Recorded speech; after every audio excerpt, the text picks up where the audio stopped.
Chhatapur kitchen garden रु आपण मन को नमस्कार। शीतदिनिया बादल पागरे मनीष शरीर के पानी बहुत दरकार थी। ठंडा के खातिर निकरी पानी सदुपयोग करमा और परे जाकर फैन सांगा बगिर मुह डोल डाउल दिसबा बाजार रो घिनी आनबार एप्पल वेयर और बगीचा रो तुली करी खाबार अनुभव जमीन आसमान रो फरक अच्छे। सेज किणी पारमा निद किणी नि पारू, खाद्य किणी पारमा भोक के किणी नि पारू, गाड़ी आ घर किणी पारमा खुशी किणी नि पारू।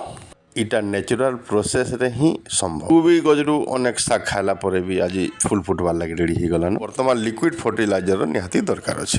घरे बगीचा करथिमा आउ सब दिन शाग डाल टिके नि बाहरुथबा इटा केनता कथा है। गछ जदी जतन ठीक से नैथिमा हमर जतन गछ सुनिश्चित भावे नेबा। माहलिया के क्वेश्चन छोट परिवार सुखी परिवार बोली करी गछ पतर हमकु नि धरले भी चली जिवे, किंतु आमे तांगर ऊपर निर्भर नि कले गुटे दिन भी चली नि पारू। परिवार रो जेतेटा मेंबर सेतेटा गछ सुनिश्चित भावे जगामा और तार ठीक जतन नेमा। जिल लगी एतकी रहुछे। नमस्कार।